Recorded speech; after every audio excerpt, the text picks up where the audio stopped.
Bueno, en el día de hoy continuaremos con el pasaje de Génesis 3. Yo estaba ahí pensando, antes de subir, cuántas veces yo he estado en este pasaje, ya sea al escribir uno de mis libros. Yo dudo que haya uno de mis libros que no aluda a este pasaje de alguna manera. Algunos de manera extensa y otros de manera simplemente citando algo que explica dónde estamos hoy. Yo creo que he estado cientos de veces, ya sea en la reflexión para escribir un libro, en la reflexión para predicar un mensaje, en la reflexión para enseñar una charla o un mensaje, una cátedra, no sé cómo llamarle ahora mismo, de teología sistemática o de consejería. Pero todas estas cosas están en mi mente en este momento de forma muy clara. O en consejerías personales con parejas. Yo no creo que estoy mintiendo si pienso en cientos de veces. Así de cardinal es este pasaje. Nosotros iniciamos ahí la semana pasada. Dijimos que la serie está siendo llamada La Gran Caída y la Gracia que nos rescata. Y obviamente, si vamos a hablar de la Gran Caída, tenemos que comenzar en el libro del Génesis. Y leímos la semana anterior algunos pasajes de Génesis 1, sobre todo acerca de cómo Dios formó e hizo al hombre. Algunos pasajes de Génesis 2, donde Dios trajo la mujer a ese hombre y cómo les dio el mandato de que fructificaran y llenaran toda la tierra de su imagen. Pero nos aterrizamos, llegamos a Génesis 3 y cubrimos el versículo del 1 al 7. Y aquellos de ustedes que no estuvieron o que no escucharon el mensaje por alguna razón, yo les pido encarecidamente que lo escuchen, porque eso es lo que le va a permitir seguir el hilo conductor de principio a fin. Hoy vamos a estar en Génesis 3 otra vez y no vamos a terminar Génesis 3. Este es un capítulo lleno, empacado o empaquetado de instrucción para nosotros. Yo creo que la intencionalidad de toda la serie está en lo que tengamos que decir aquí en este domingo y el próximo y en el anterior. Dijimos el domingo pasado que una simple mordida es la explicación de todo el mal que nosotros vemos hoy, ya sea personal, matrimonial, familiar, nacional, internacional. Solo existe una sola explicación, una desobediencia al principio de la creación. Y dijimos también que nosotros no tenemos una buena idea de lo que el pecado es, pero mucho menos de la magnitud, la profundidad y de lo prolongado e impredecibles que pueden ser las consecuencias del pecado. Y no lo vemos así porque después de 1000 años o miles de años todavía no acabamos de entender lo que es el pecado. Y dijimos que el pecado, entre otras cosas, esta definición no es exhaustiva, pero nos da una idea. Dijimos que es incredulidad hacia lo que Dios ha revelado, que es desconfianza hacia su carácter, es menospreciar, quizás a veces pisotear la santidad de Dios. Y es una declaración de independencia, de autonomía de parte de la criatura hacia el Creador. Al final, todo esto se puede resumir, en una sola palabra. Es rebelión e insubordinación contra el Dios del cielo y la tierra. Entonces, en el mensaje anterior cubrimos Génesis 3, del 1 al 7, y al final, en ese versículo 7, este fue lo que leímos. Entonces fueron abiertos los ojos de ambos, ya mordieron ambos, y conocieron que estaban desnudos, y cosieron hojas de higuera, y se hicieron delantales. Anteriormente, su desnudez no había sido motivo de vergüenza, ni delante de Dios, ni delante de ellos. Pero ahora, todavía Dios no ha hablado con ellos y ya ellos están avergonzados. Lo que voy a hacer ahora entonces es leer del versículo 8 al versículo 13, porque más adelante vamos a continuar hasta el 20, pero vamos a dividir el texto en dos para mejor edificación de todos ustedes. Génesis 3, versículo 8 al 13. Y oyeron al Señor Dios que se paseaba en el huerto al fresco del día. Entonces el hombre y su mujer se escondieron de la presencia del Señor Dios entre los árboles del huerto. Pero el Señor Dios llamó al hombre y le dijo: ¿dónde estás? Y él respondió, te oí en el huerto, tuve miedo porque estaba desnudo y me escondí. ¿Quién te ha hecho saber que estaba desnudo? Le preguntó Dios. ¿Has comido del árbol del cual yo te mandé que no comieras? El hombre respondió, la mujer que tú me diste por compañera me dio del árbol y yo comí. Entonces el Señor Dios dijo a la mujer, ¿qué es esto que has hecho? La serpiente me engañó y yo comí, respondió la mujer. Y el Señor Dios dijo a la serpiente, hasta ahí vamos a quedarnos, y ahí en adelante siguen las consecuencias que Dios trajo, el veredicto que Dios pronunció sobre cada uno de ellos. Recordemos, anterior a la caída, Adán y Eva caminaban en santidad delante de Dios y delante de ellos mismos y disfrutaron la presencia santa de Dios. Pero ya no es lo mismo, las cosas han cambiado en un solo momento, en un solo acto. De manera que tan pronto Adán sintió la presencia, no sabemos si Dios quiso que él sintiera pasos o de alguna otra manera, pero que ellos sintieran la presencia de Dios caminando entre ellos o en el huerto. El texto dice, el versículo 8, que ellos se escondieron de la presencia del Señor Dios entre los árboles del huerto. Wow. La primera pareja sintió por primera vez la necesidad de distanciarse de Dios. Uno pensaría que debió haber sido lo opuesto, buscar ayuda en Dios. Pero lamentablemente lo que el profeta Isaías escribió cientos y cientos de años después es tan cierto. Escucha a Isaías 59, versículo 2, en la Nueva Traducción Viviente. Son las iniquidades de ustedes las que los separan de su Dios. No es su Dios ha estado en el mismo lugar. Son las iniquidades de ustedes que han hecho separación entre ustedes y Dios. Eso es exactamente lo que vemos en el jardín del Edén. Dios estaba buscando a la pareja, estaba en su mismo lugar, ellos se escondieron. Y lamentablemente cuando el Hijo de Dios comienza a vivir en pecado, nota que no he dicho cuando el Hijo de Dios cometió un pecado, como que cometió un pecado, inmediatamente esto pasa, pero cuando Él comienza a vivir en pecado, Él pierde el deseo por las cosas de Dios. Y en vez de acercarse a Dios para resolver su situación, paradójicamente Él se aleja de su presencia porque no se siente cómodo delante de Él ni de nada ni nadie que le recuerde a Dios. Se aleja de la congregación de los santos y todos aquellos que pudieran de alguna forma recordarle cómo está viviendo. El hombre en su pecaminosidad nunca se ha sentido cómodo delante de la santidad de Dios. Y eso es de hecho el veredicto a lo largo de toda la Biblia. Recuerda a Isaías otra vez cuando se encontró con el Dios santo, santo, santo en una visión de su trono, como inmediatamente se sintió perdido, arruinado, deshecho. ¿Por qué? Porque soy un hombre de pecador, de labios impuros. La pecaminosidad nunca está cómoda delante de la santidad de Dios. Y esta primera pareja se escondió para cubrir su vergüenza, para cubrir su culpa. Y ahora ellos mismos trataron de cubrirse a sí mismos. Volveremos a eso en el mensaje el domingo que viene. Pero ellos no pudieron hacer tal cosa. Y lo hicieron para evitar ser confrontados por Dios, como si tú pudieras esconderte de Dios detrás de árboles.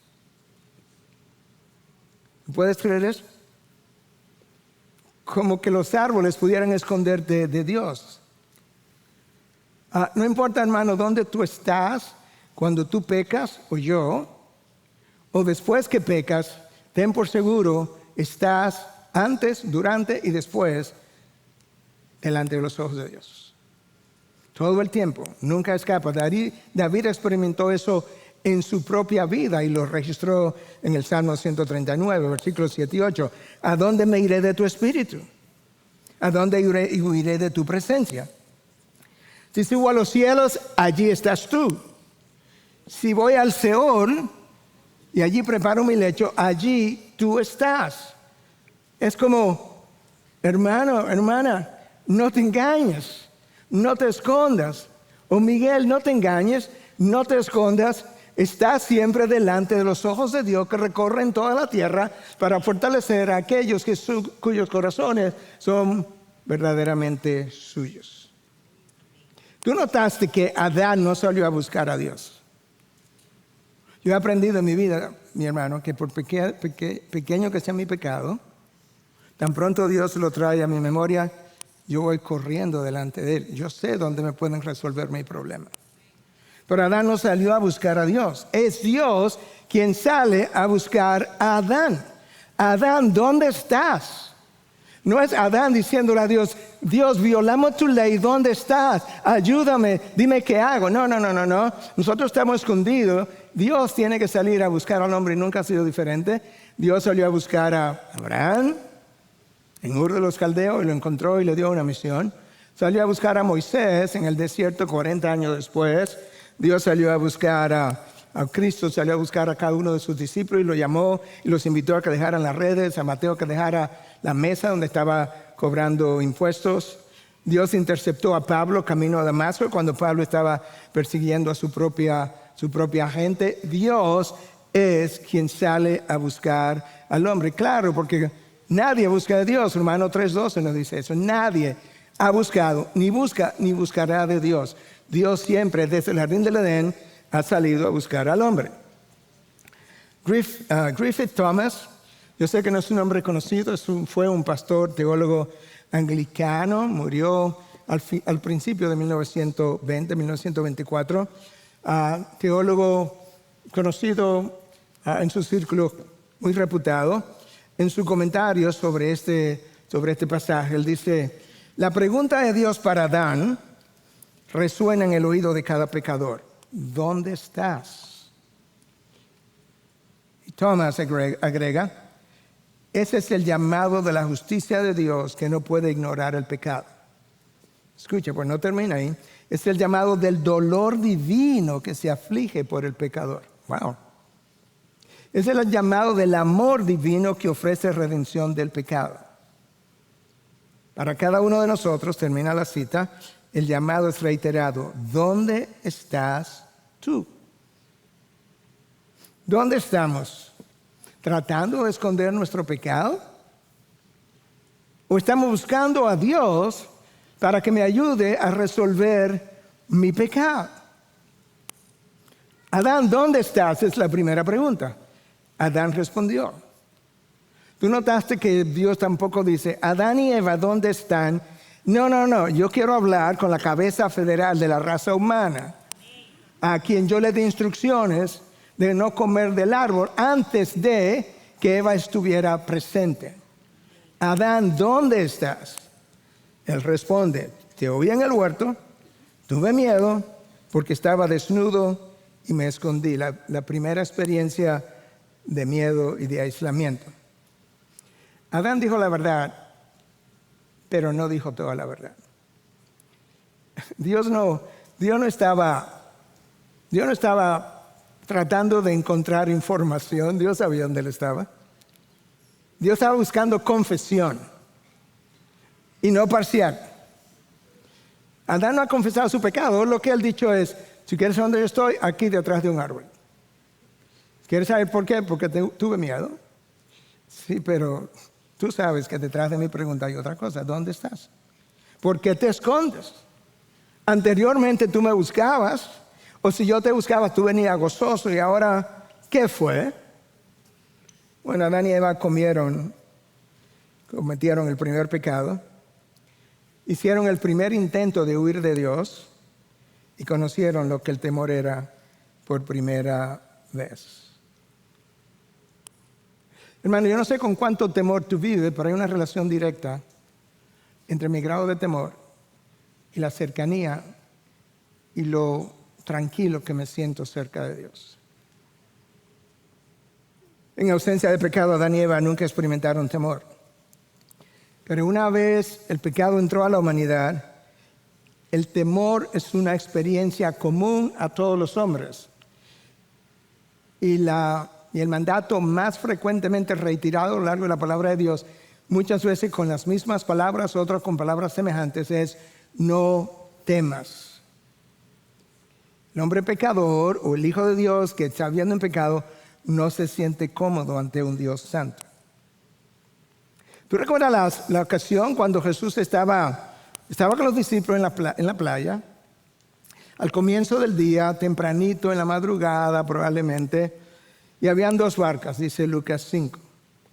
Y entonces Cristo se montó en una barca y le dijo a Pedro que echara la barca hacia lo más profundo y que tirara las redes en ese lado más profundo del mar o de la playa. Bueno, ellos habían estado ahí tratando de pescar toda la noche, no habían pescado nada, absolutamente nada. Y ahora el maestro viene a decir que volvamos para adentro, que volvamos a echar las redes. Yo me imagino a Pedro, ¿cómo? O sea, que echemos las redes en el mar que estaba vacío de peces toda la noche. Algo así. Y Pedro dice, pero, como tú eres el Señor, ya lo voy a echar.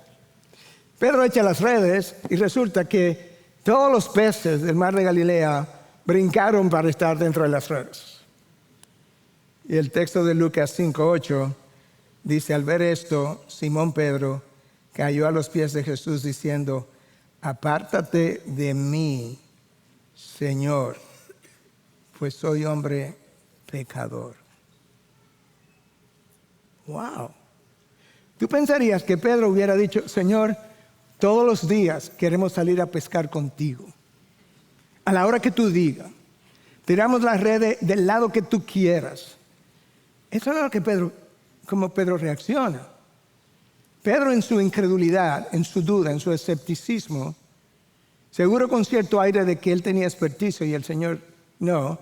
Cuando él vio lo que ocurrió, a pesar de su duda, y se encontró con la santidad del Dios que había hecho que este milagro ocurriera, su reacción inmediata fue, apártate de mí, yo no soporto estarte viendo. ¿Por qué, Pedro? Pues yo soy un hombre pecador.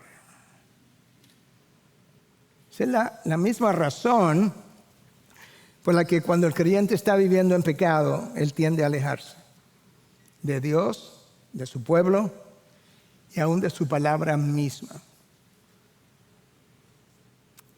Tú no vives en pecado y continuamente vas a leer la palabra de Dios.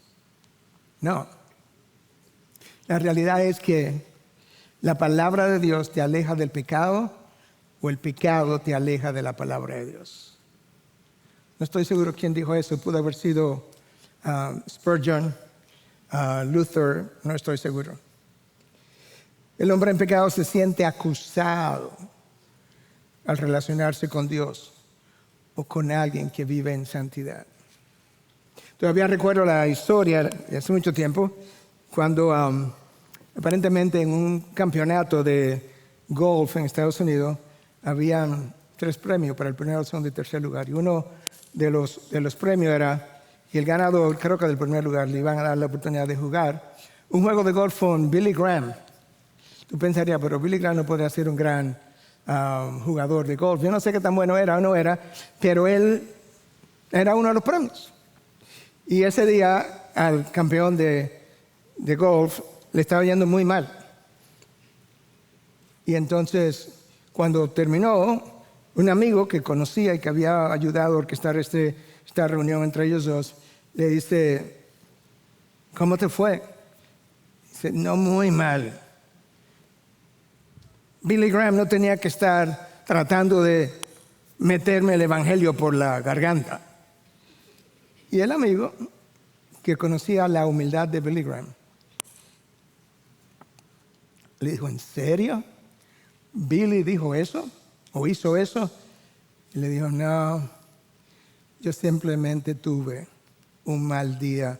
Billy no dijo ni una sola palabra.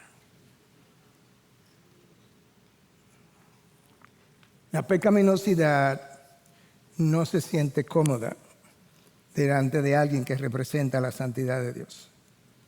Adán se escondió en medio de su temor y seguimos haciendo lo mismo hasta el día de hoy. El hombre sigue escondiéndose en su silencio, en su pasividad, en su falta de liderazgo, detrás de sus largas jornadas de trabajo o en una cueva emocional de donde Él no quiere que lo saquen, o sus formas airadas que mantienen a los demás aislados. Eso es parte de su aislamiento. Pero el origen de eso está en el escondite detrás de los árboles y la pasividad de Adán y el silencio de Adán. Bueno, Adán respondió a la primera pregunta, pero Dios quiere llevar a Adán donde él tiene que llegar, porque él ha comenzado a admitir una cosa que él hizo, pero Dios no quiere información, Él la tiene, Él quiere confesión. ¿Quién te ha hecho saber que estaba desnudo? Segunda pregunta. Ahora vamos caminando hacia allá. Dios conoce la respuesta a cada pregunta. Y no lo dejó ni siquiera responder esa pregunta. Le hizo una tercera pregunta inmediatamente después, porque Dios sabía que una cosa estaba ligada a la otra. ¿Quién te ha hecho saber que estabas desnudo? Tercera pregunta inmediatamente. ¿Has comido del árbol del cual yo te mandé que no comieras? Adán, tú no has dicho nada de eso todavía. Ok, versículo 12. El hombre respondió, la mujer que tú me diste por compañera me dio del árbol y yo comí. Adán trató de evadir la respuesta. La pregunta fue que si has comido o no del árbol que yo te mandé a ti, no a Eva. Eva no estaba contigo cuando yo te di la orden. Tú debiste haber dicho, sí, yo comí. Pero no, yo te voy a explicar, Señor, cómo fue lo que pasó.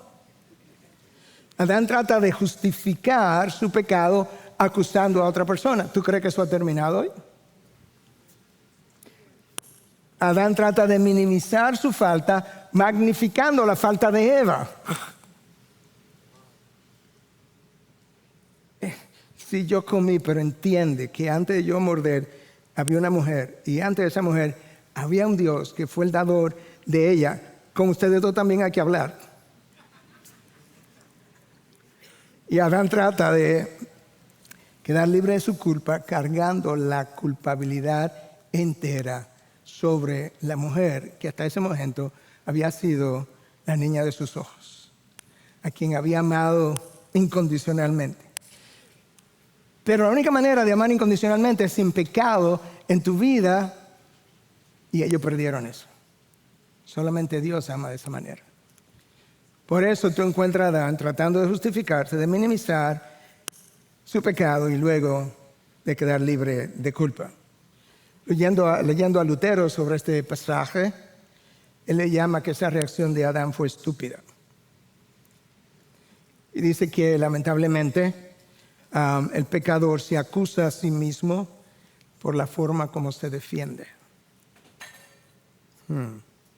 Y se incrimina a sí mismo al tratar de defenderse. Si hay algo que yo he visto, no sé si cientos de veces, pero decenas de veces, exactamente eso en consejería, es que la defensa, si tiene algo de discernimiento espiritual, pone en evidencia que lo has hecho y está tratando de evadir la respuesta. Tratar de defenderse delante de Dios, de justificarse delante de Dios. Pero eso no ha parado en oraciones muchas veces. Nosotros vamos de Dios a pedir perdón y en la misma oración le decimos, Señor, tú sabes que fulano tiene una personalidad muy difícil y entonces tú sabes que yo he tenido una semana difícil con esta tormenta. Todo eso es tratando de justificar y aminorar mi culpa. Adán, fue la mujer que te dio a comer. Pero escucha lo que dice Robert Kellerman en su libro sobre consejería, Gospel Center Counseling, o consejería centrada en el Evangelio.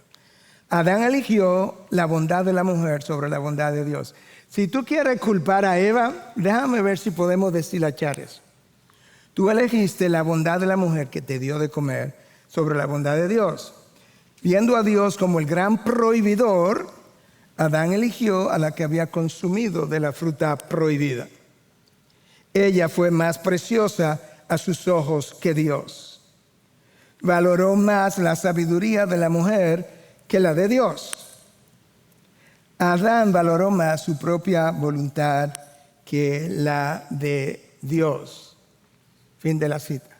Adán, tú has quedado peor parado al tratar de culpar a Eva, porque mira todas las implicaciones de lo que me has dicho. Entonces, ya hablé con Adán, él dice que Eva fue el que comenzó todo. Versículo 13, cuarta pregunta ahora de Dios de parte hacia, las tres primeras hacia Adán, esta hacia Eva. Entonces el Señor dijo a la mujer, ¿qué es esto que has hecho? Ella tiene el mismo pecado de Adán y reaccionó de la misma forma. Déjame autojustificarme y ver si culpo a otro. La serpiente me engañó y yo comí, respondió la mujer. A Eva solamente le faltó decir, la serpiente que tú creaste me engañó y yo comí. Eso es lo mismo, tratando de encontrar un culpable. Para Adán la culpable fue Eva y luego Dios. Para Eva la culpable fue la serpiente. Ambos apelaron a circunstancias atenuantes en este juicio. Conocen la expresión, ¿verdad? Circunstancias atenuantes en un juicio. Excelentes abogados, pero se olvidaron de quién era el juez. Porque en la corte celestial las circunstancias atenuantes no funcionan. Ya ambos por lo menos se confesaron culpables. Versículo 12, Adán dice, yo comí. Versículo 13, Eva dice, yo comí. ¿Sabes qué? Muy bien. Hablaron verdad, pero ellos no han hablado toda la verdad. Y así pasa frecuentemente con nuestras confesiones. Y es el deseo del pecador de saber cuál es el mínimo que yo tengo que confesar para por lo menos yo sentirme bien. Si Dios lo encuentra bien con eso, no sé, yo lo que quiero es sentirme bien. ¿Cuál es el mínimo que yo tengo que confesar? Y para eso usualmente el pecador recurre a culpar a otro y a explicar circunstancias y a justificarse de qué manera realmente él no es tan malo como parece ser. Hermanos, si hay algo que yo he aprendido acerca del arrepentimiento, tú no puedes arrepentirte y defenderte al mismo tiempo. No es arrepentimiento. Eso se llama autojustificación. Eso es como un mito del arrepentimiento. Que me puedo defender y autojustificarme, que me puedo arrepentir y defenderme al mismo tiempo. El mejor ejemplo en la parábola de cómo es que ocurre un verdadero arrepentimiento es la parábola que Cristo contó. Cristo fabricó la historia, porque no fue algo real, las parábolas son fabricadas, pero con toda la velocidad que Cristo quería que tuviera para mostrar algo. Y en la parábola del hijo pródigo, Cristo muestra cómo luce, cómo habla una persona arrepentida. El hijo pródigo se va, gasta todo lo que tenía en placeres, en mujeres, todo lo demás. En un momento dado, dice volvió en sí, exactamente. Cuando vivimos en pecado, perdemos la razón. Cuando nos arrepentimos, volvemos en sí. Comenzamos a ver la gravedad y él regresa donde su padre. Lucas 15, 21 dice que el hijo pródigo le dijo, Padre, he pecado contra el cielo y contra ti. Yo no soy digno de ser llamado hijo tuyo. Eso es un corazón arrepentido. Él sabe que no merece nada. De hecho, en su reflexión antes de llegar al Padre, dice que él pensó, cuando volvió en sí, le diré a mi padre, hame uno de tus jornaleros. Yo no tengo méritos alguno. ¿De qué me voy a defender?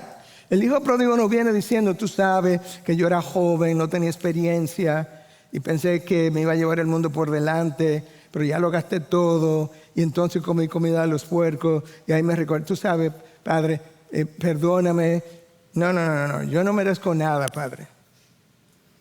Y el Padre, cuando oyó una confesión de tal magnitud, lo recibió, lo cubrió con ropas de gala, porque el hijo pródigo entendió que no podemos arrepentirnos y defendernos o justificarnos al mismo tiempo.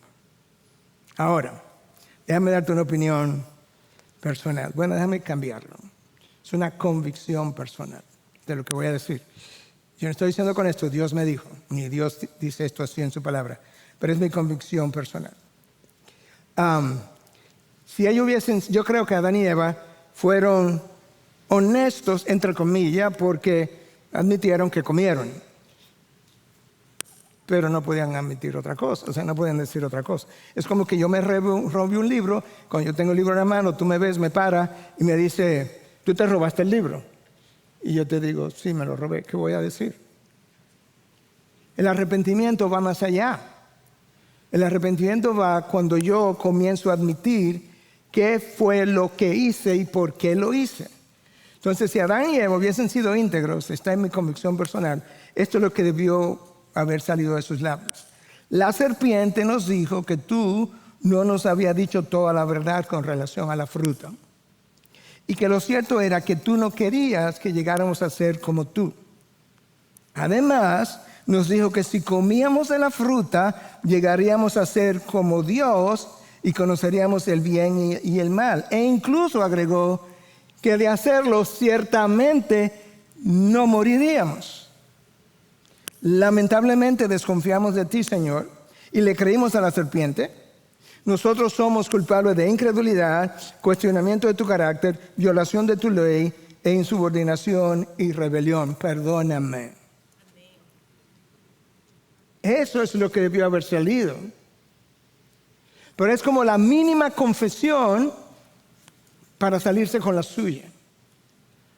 Yo no sé si eso hubiese cambiado las consecuencias de la rebelión.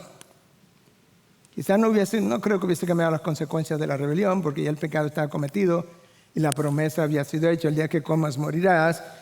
Pero yo creo que quizás el trato hubiese podido ser diferente. No lo sé, esa otra parte no sé, no quiero ni siquiera hurgar ahí.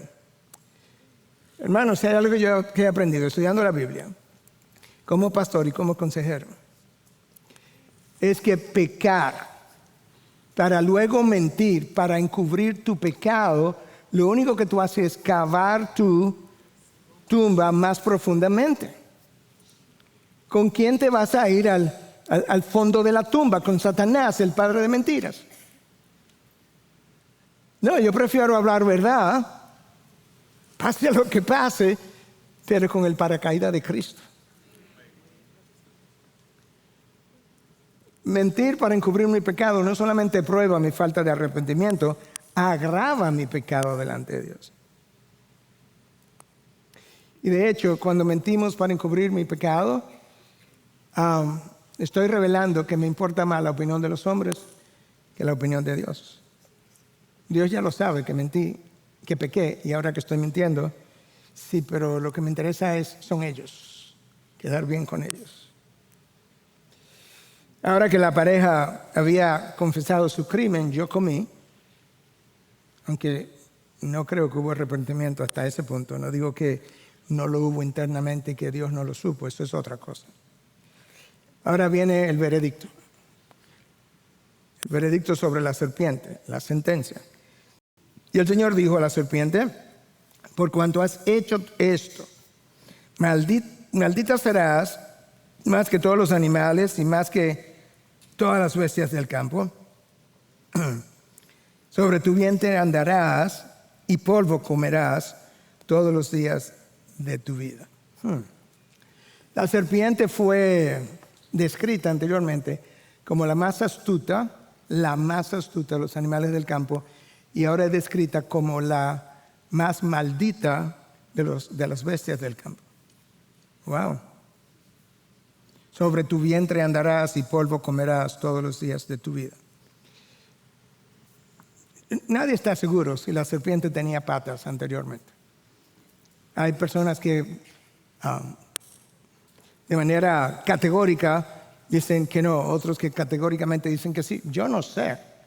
Ahora, yo sí creo que la serpiente participó de manera especial en esta maldición sobre el pecado, y alguien pudiera decir, bueno, pastor, pero que la serpiente no tenía control sobre ella, él simplemente un animal. Sí, pero yo creo que ella sufrió algún tipo de transformación. Y ante esa objeción yo diría, no, espera. Todos los animales de la tierra participaron de la maldición. La tierra entera, las condiciones climáticas, todo participó de la maldición.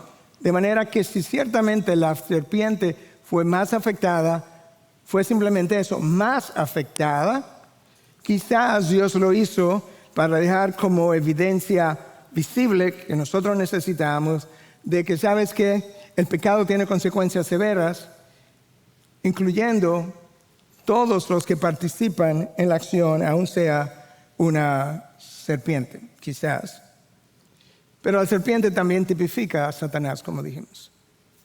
Y nosotros sabemos que esto trajo todavía un juicio mayor sobre Satanás. De hecho, Judas 1:6 nos dice que a los ángeles que no conservaron su señorío original, sino que abandonaron su morada legítima, los ha guardado en prisiones eternas bajo tinieblas para el juicio del gran día.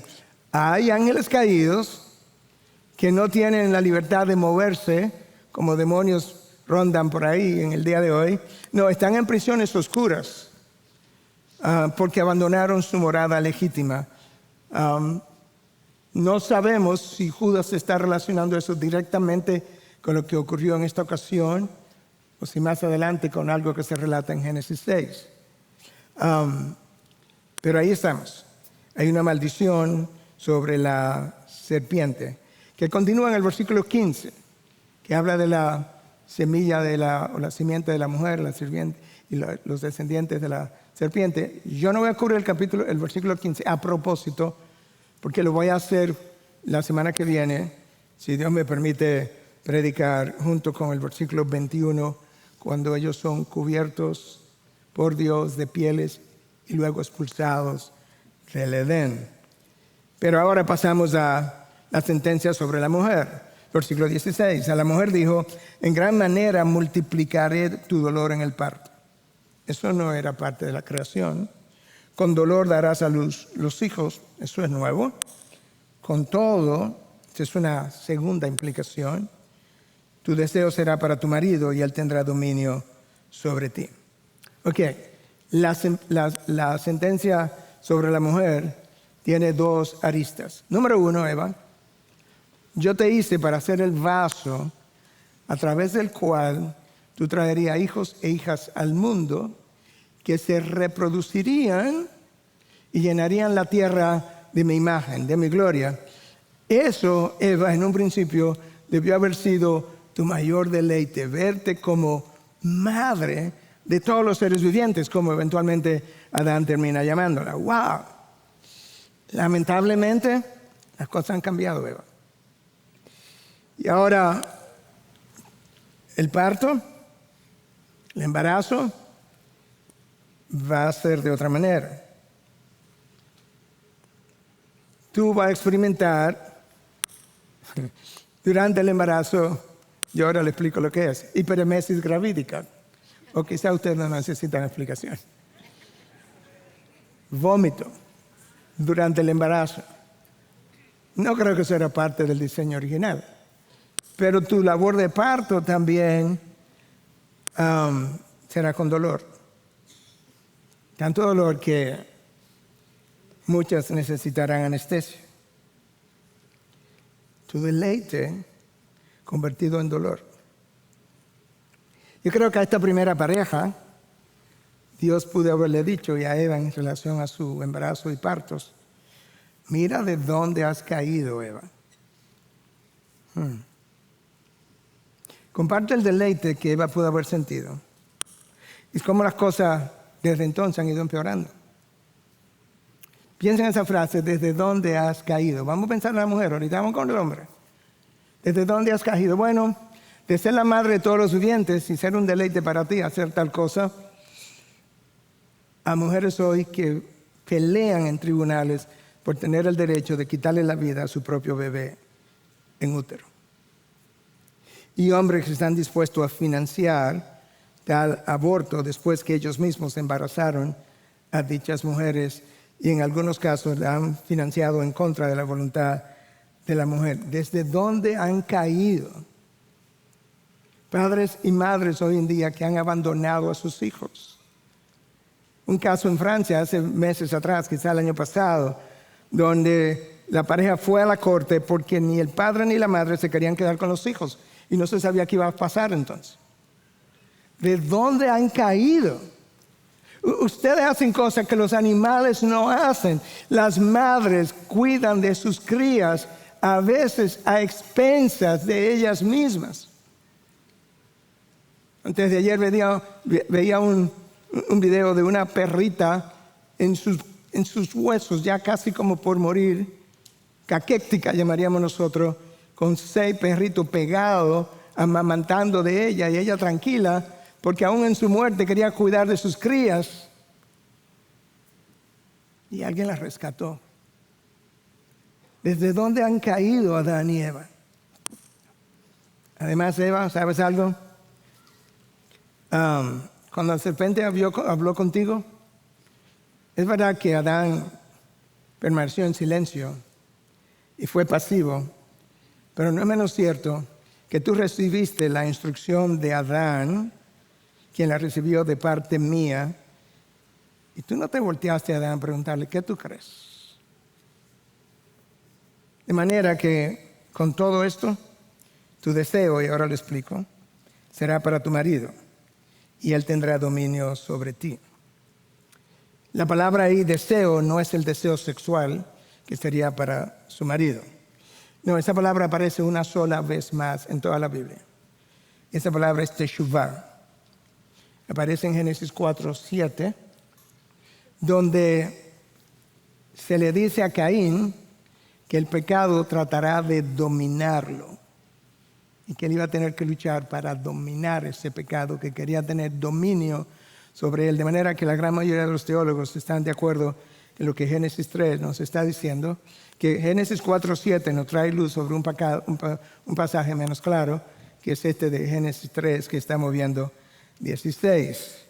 Y es que de ahora en adelante, Eva, tú tratarás de luchar por el dominio y el control de tu esposo y el liderazgo de tu esposo.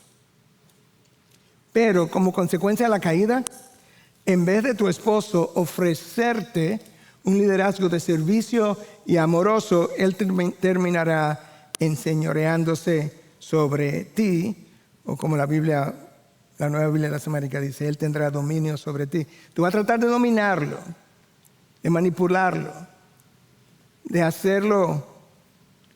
Él podría ser la cabeza, pero tú vas a luchar por ser el cuello, de manera que lo pueda mover, tomar el control.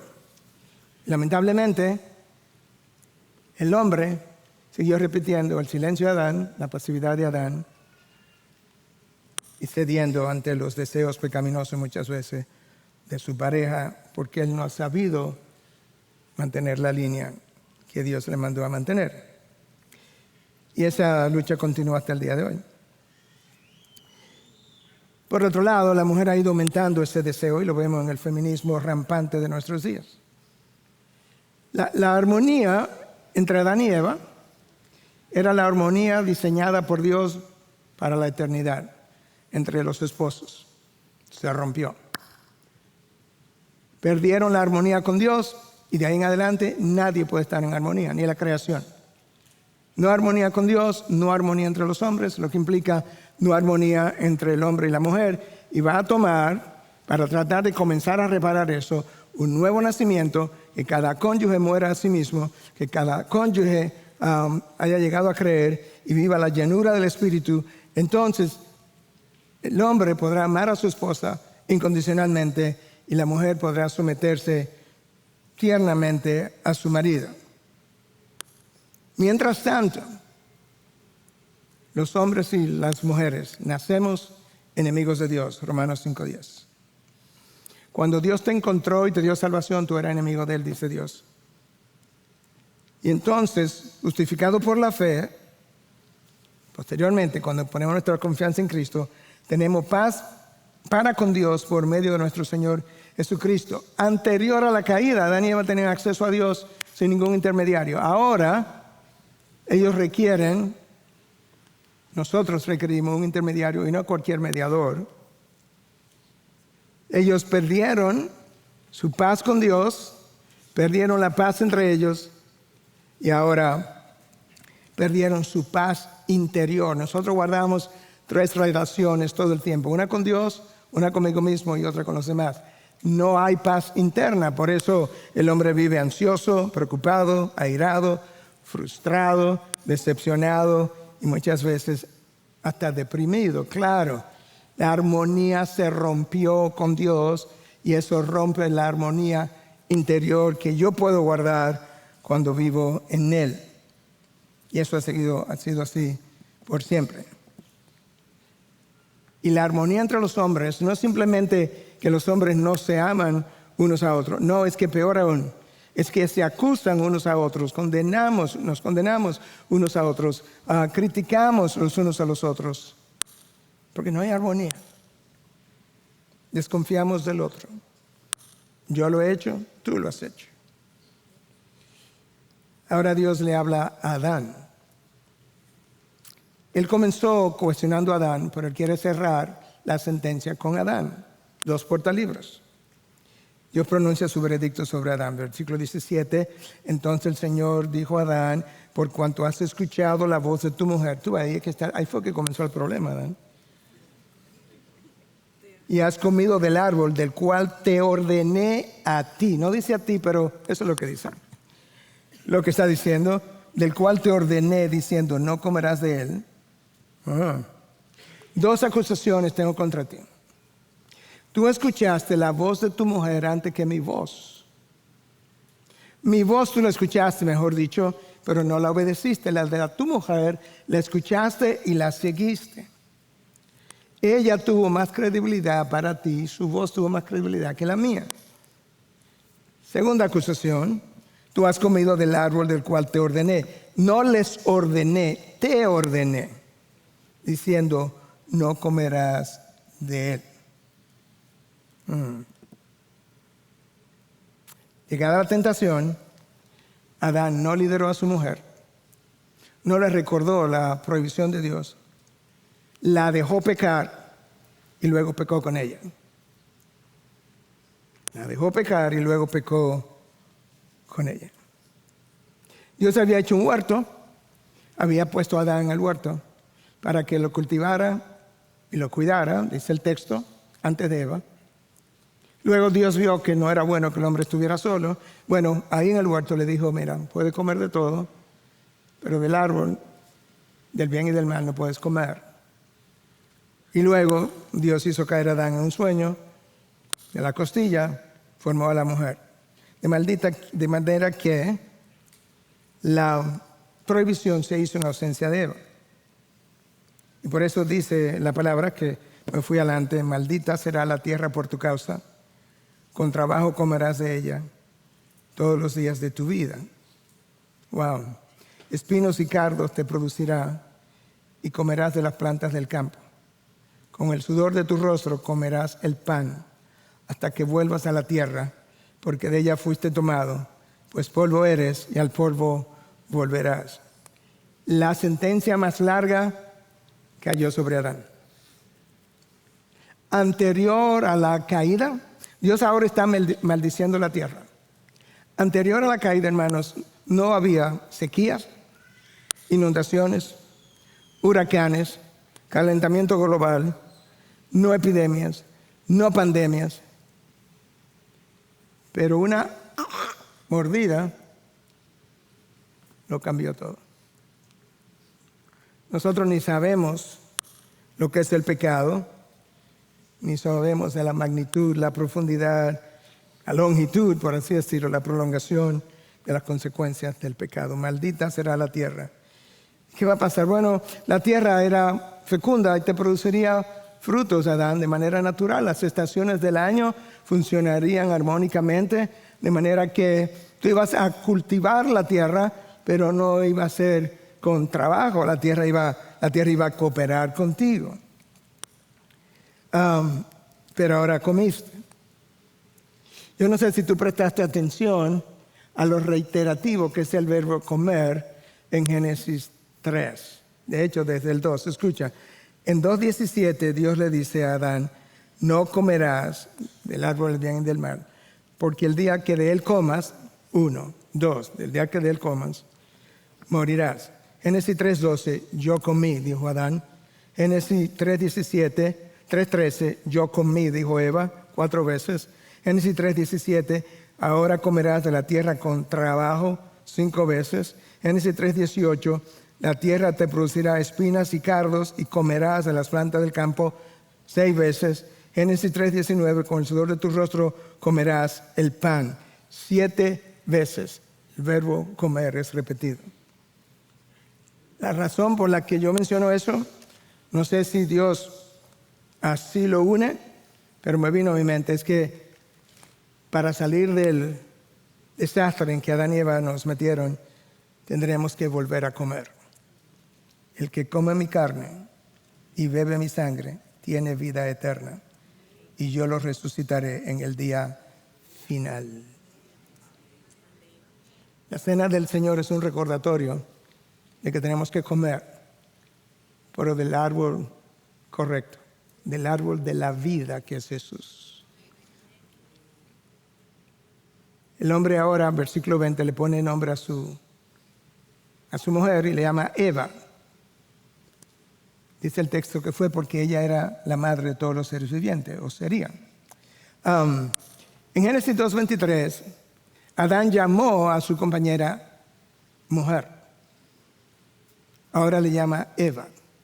Bueno, le llamó mujer, el texto dice, porque él vio que había salido de él. Y el nombre para varón, hombre, en el caso de Adán era Ish, I-S-H. Si salió de mí, esta es Isha. Eso es lo que el texto dice en el hebreo. Entonces, ahora en 2:23, la razón por la que Adán no le cambia, pero le agrega otro nombre a su compañera, que es Eva, es porque ella sería la madre de todos los seres vivientes. Claro, ella va a dar a luz hijos e hijas.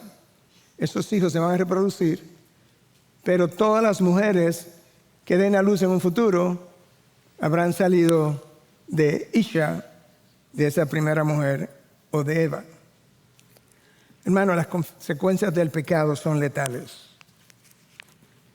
Y quizás hasta ahora no había oído el título de mi mensaje. No fue intencional, pero la palabra letales me lo recordó. El título de mi mensaje es Una mordida con consecuencias letales.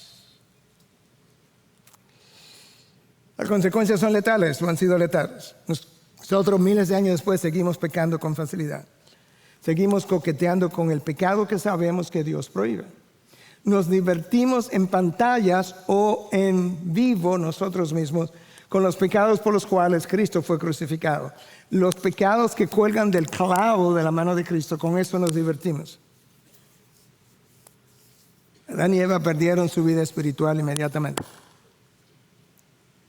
El polvo eres, al polvo volverás.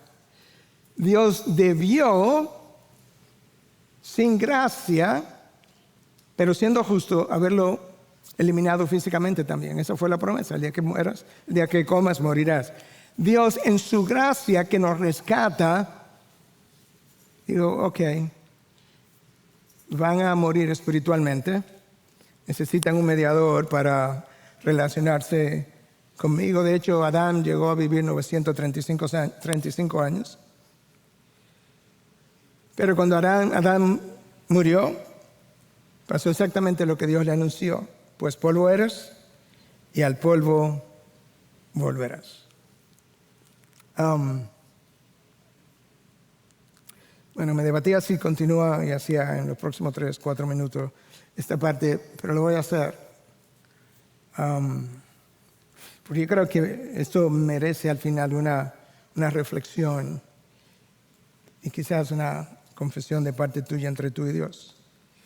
Nosotros seguimos cosechando las consecuencias de Génesis 3 y todavía hoy usamos la mentira para cubrir lo que sabemos que hicimos mal. Que delante de Dios lo vamos a cubrir. Nos creemos la mentira de que el otro de que si otros no se enteran, yo estoy bien. Por lo menos así nos sentimos. Mentimos para cubrir otra mentira. De hecho, a veces fabricamos historias acerca de otro para cubrir mi historia. Eso es como el pecador es y lo ha hecho y lo hemos visto. Creamos historias que nos justifiquen. Vivimos en la mentira luciendo que estamos bien, sabiendo que espiritualmente no lo estamos. Y la conciencia nos acusa. Mentimos para guardar la reputación, porque amamos más la reputación que lo que odiamos el pecado. Amamos más la reputación que lo que odiamos el pecado. Tim Chester, en su libro You Can Change, Tú Puedes Cambiar, dice lo siguiente: estamos preparados para elegir el pecado, rechazar a Dios, abandonar la libertad y aún arriesgarnos a ir al infierno en vez de que la gente piense mal de nosotros. Wow. Wow. Decimos cosas no ciertas para cubrir la que no hemos dicho. Reinterpretamos los eventos para que nosotros podamos lucir bien en medio de los eventos o dentro de los eventos. De hecho, hermano, podemos mentir sin hablar. Y de ahí el refrán dominicano: el que calla, otorga.